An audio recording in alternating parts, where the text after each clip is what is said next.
People always ask me what I like about the heating and air conditioning business. And I know it's cliche, but it really is about the relationships and the people I've met over these 30 years. About 25 plus years ago, I got to meet David Wisnia. And as I was working on his heater in Levittown, he started telling me a story that stuck with me all these years. And I feel really lucky that we're going to have an opportunity to introduce you to him and let you hear his story. Hope you enjoyed it as much as I did. It's a Levittown original. You are an original. They moved us to Philly. And Philly got to be unbearable because, first of all, it was expensive. And we rented. We didn't own anything. So, and I married this girl from Brooklyn, and she said, well, why don't you're paying that kind of money, why don't you buy a house? I said, who can afford to buy a house? I come here, And you're in line to buy a house in Levittown. That's right. We watched the house build and the house. We never really believed that these homes were going to last. They always told us, 30, 40 years definitely it's going to fall apart. And it shows you how Levitt, may God bless his soul, I tell you, how he accomplished something that just unbelievable. People would have never been able to buy a house. Never dreamt of buying. I sure did. As a matter of fact, I had no idea he was Jewish, but he was quite active in the Reform Jewish movement. So you grew up in Poland? I grew up in Warsaw, which is a big city. I was born with a silver spoon in my mouth, which means my family was quite well off because my father was had a little shop where he employed people as an upholsterer. It was a big city. Beautiful city. You should see it now. It's gorgeous. Yeah. I go back there every year. As a matter of fact, I officiated at last year's gathering of the Russian army liberated Auschwitz. I'm invited usually. As a matter of fact, I'm going next year too. I almost froze to death.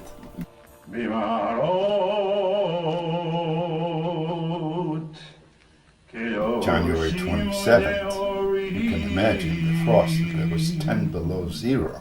When I went to school in Warsaw, it was very unusual. I learned every subject in 2 languages. You see, most kids here complain about, tough being in school.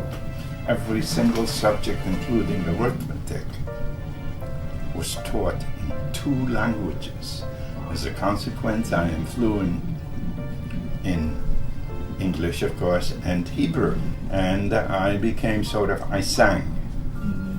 And that's, as a matter of fact, that played quite a wonderful omen for me because that's how I survived when I got to Auschwitz. So my father, as a premonition, one day did not feel very well. He was 41 years old. My mother was 37. And I had 2 brothers. I was the middle child. And I was sort of a little star, as you see in the pictures over there. I appeared in the theater, I appeared on Polish radio because of my voice. I celebrated my 13th birthday and had a big party Thursday night. Friday morning, the Nazi planes attacked Warsaw. After 2 years, everything was fine. I was still going to school. I was still in the temple, even in the ghetto, until June 21st or 22nd of 1941. Germany attacked Russia, and all hell broke loose. From that day on, they took off their gloves, the Nazis, the SS, and it became hell. One day my father used to work at the airport. He was a carpenter, he knew carpentry, and he made some friends with the German staff there at the airport. He sent me there instead to take his place. I went to work that day in 1941, the end of 41, when there was no more schools, everything was closed, the ghetto was closed in Warsaw. But there was about 500,000 Jews there. And I didn't know what, when, where. And when I came home, I became an orphan very quick. I didn't realize my family was dead. And my mother, my father, and my younger brother. They came together to try get the people gave them a few minutes to get them trucks. They didn't take them anyplace. They were trying out a system of grabbing certain sections of the town.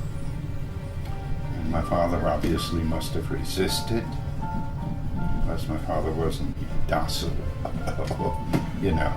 But anyway, the whole building was corpses. Anyway, it was bad. I couldn't get in there, and finally made it. And what does a kid of, what was I then? 16. So this is 3 years after the war started. So you 2.5 years. As soon as they attacked Russia, Germany attacked Russia, it was a different story. The rations, the whole thing, they started because they obviously had a plan. It was economically advantageous because Poland doesn't have a middle class, or never had a middle class. You were either wealthy or poor. And the majority of the Jewish population, contrary to all the information, was poor. Really? I didn't know that. Poor. Very few. I didn't know what to do, so I ran, and through the help of one of the people who worked for my grandfather, he risked his life. And he led me across the border into Germany, because Germany took a third of Poland and annexed it in 1939. From Warsaw going westward, sort of about 25-30 miles away, they made the border. They took a third of Poland. So did Russia. Russia took a third of Poland too, from the other side, right. The eastern side. And the central part of where Warsaw was called the central government, occupied by Germany, of course. Anyway, I didn't have any papers, or any identification, because when you don't have IDs or coupons, to get food, you can't eat. You see, this isn't you go to a store and buy, you follow. So they had to turn me over to the police, because I was an escapee from Warsaw. And together with the transport of 1,500 people, put on trains, destination Auschwitz. Never heard of Auschwitz. Who knew about Auschwitz? We didn't know nothing. When we came to Auschwitz, at the train station in Auschwitz, there was a selection. They selected at the train station 478 men, boys, over to the side. I wasn't 18, and I heard the assessment say in German, I spoke German, sure, but I didn't understand it. Right. Who the heck would have ever believed that people would kill? Really? There were men, women, children. I was only 16 and a half. I heard him say, alle über 18 zum Lager, which is German. Everybody over 18 to the camp. But I didn't know what it meant. The rest of them went on trucks. Men, women, children. Trucks went to the gas chamber. Actually, there was no gas chambers yet. We built them while I was there. Anyway, the following day we found out that they were all dead already. We didn't know. In the first couple of weeks in Auschwitz, I got my number. My number was 80, very low. As a matter of fact, after 2 years being there in 1944, even the SS men had respect for me. Because you had such a low number. Because my number was so down here. They figured he must know somebody because nobody survives 2.5 years in Auschwitz. It's ridiculous. After about 2 weeks of dragging horrible job from the ditches of people who committed suicide, all they had to do is walk over. It's mind-boggling. People, no wonder some people say it never happened. Right. It's Really. incomprehensible. It's really dragging bodies after 2 weeks. The chief of the cell block, number 15, yells out, "Who can sing?" Everybody knew Wisnia sings, so I became a special prisoner. I got different rations. I made friends with one of the SS men who used to come and bring me, and then I entertained them. I played the piano and I sang. Some of the SS, they had drunken parties and I knew German, so I was a special star. I didn't live by the rations by the rations they gave you, you couldn't live. They couldn't survive. So they used to be, even the SS themselves, some of them, there were some decent guys, not everybody was horrible. They thought they were doing their job. Anyway, transports started to come in day and night, and my job became searching for money hidden in the clothing of the people. 1944. I am in Auschwitz. We begin hearing artillery. And we know, if you know where Auschwitz is located, in southern Poland, the center of Poland, south. You have Russia on one side, Germany on the other. While we knew the Allies were fighting now, but we didn't know very much. There was one assessment who used to come and give us little information. When we began hearing artillery fire or artillery cannons, the noises, boom, boom, at night particularly, we figured it's only a question of survival, another day, that they're going to liberate us. The only problem is we always worried because there weren't that many survivors who were there long enough to see and know what was going on there. Remember, they killed in Auschwitz alone about 2.5 million people. I never thought they were going to let us live. Because I worked my first couple of weeks or third week, most of us worked in building the crematoriums. They weren't ready yet. So we're talking now, I got there in 1942. And that was a bad year. Most of the transports started coming in 43, 44. 44, towards the end of 44, they killed about 500,000 Hungarians and gypsies. One December 27th or 28th, I don't know exactly the date, we are gathered. I was one of the last transports gathered in Auschwitz, lined up, 1,500, 2,000 prisoners from all around, marching westward from Auschwitz. They tried to destroy the crematoriums. I didn't see them destroy it because this didn't happen until January. You see, the Russian army got nearer. They must have been about 40, 50 kilometers away from Auschwitz. So they tried to destroy everything. I wasn't there anymore because we went on one of those death marches. And I learned enough tricks to be in the center and not on the side. Because if you lagged behind, you would be shot. And we were strafed by planes, marching towards Germany now. You got Right, planes. Wait, the reason I'm Russian telling planes. this to you, we're strafed by Russian planes. And we looked up, of course. They didn't know what they were strafing. They knew because the Germans used to attach themselves, with tanks, with trucks, with wounded, with whatever, to the transport, that was marching. Looked up, I saw stars, red stars with a care. Red, white, green. As long as it wasn't a swastika or one of those black crosses, if you've seen World War II. Okay. We marched, and we went as far as the German border, the old German border, and then they put us on a open wagon, and this was cold, freezing, open wagons into Dachau. That was a camp in Germany. That was a concentration camp. They had if anybody tells you they had gas chambers in Dachau, okay? They didn't have any gas. They only had a chamber for a crematorium for dead bodies, but no gassings, because that was in Germany.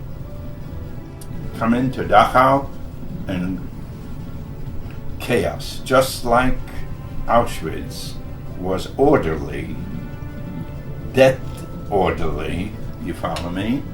Dachau was chaos, absolute chaos. No food, no place to sit, because they gathered prisoners from all over that area of Poland as the Russian armies came closer. I don't know if I'm making sense. Yeah, yes, absolutely. Okay?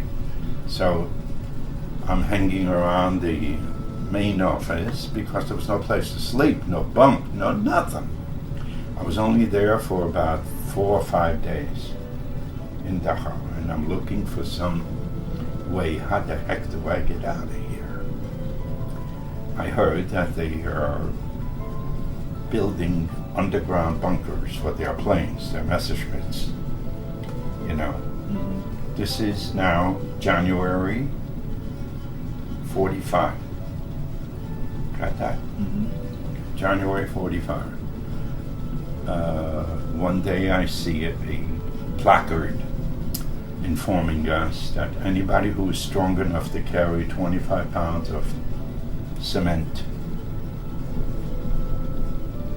report to the Schreibstube, which means the place where you write, keep the record, and you'll go down towards Austria, to a camp near Austria where they're building bunkers for the planes. Remember, the war was not over until May. I was the first one to volunteer. One day they take us, now on a closed train, to a place called Mühldorf, which is right outside of Munich, around Munich, Dachau. As we are on the way south towards Austria, I make an attempt with another 8 or 10 guys who were strong enough, to escape, because when we're strafed now, but little did I know, we weren't strafed by Russian planes anymore. Now we are strafed by American planes. I look up, they're stars, and stars to me were Russian, not American. Anyway, we try to escape as they take us out of the wagons into the ditches alongside the railroad tracks. You follow me? When the planes come along, because they figured they were shooting up the wagons. They had anti-aircraft guns attached to the trains. So they got us back. Anyway, we didn't go too far. I then decided the next attempt that I'm going to make, I'm going to do it by myself. I'm not going to go with a group. Okay, which I did. Okay, it's now February. At one of these air raids, I took off. I took off and walked. Where am I? I have no compass. I have no nothing. I don't know where I'm going. All I know is wherever I hear the front, the artillery, you follow me, I'm walking towards the fire. After hiding in the barns, beautiful country, mountainous, as I'm looking for a couple of days, I sleep during the day in the barn and walk at night. It took 2 or 3 or 4 days, I don't remember anymore, walking towards the fire, where one morning it got quiet. I figured war stopped. I get on the incline out of the barn looking for a place to hide for the day because I was afraid to catch me and shoot me. I look down from the incline and I hear the roar of tanks, and as the tanks get closer, I see a white star on the lead tank. I figured, oh, Wisnia, you made it. I figured the Russians are here.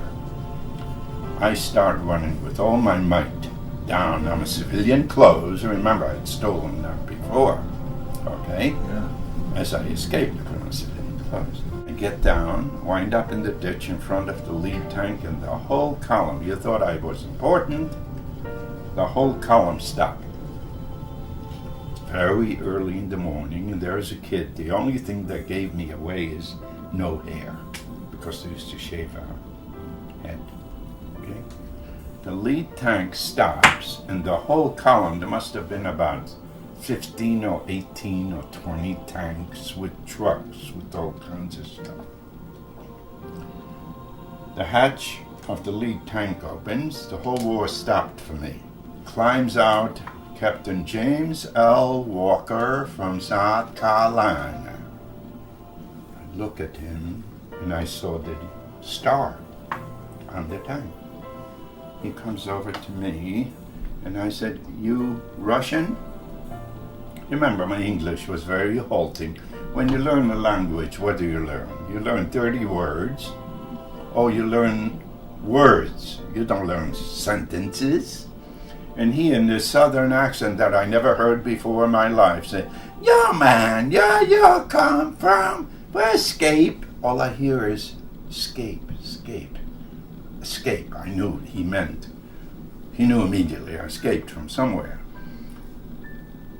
He says, "SS?" I said, "Yes." He says, anyway, he wants me to take the column where the war's on.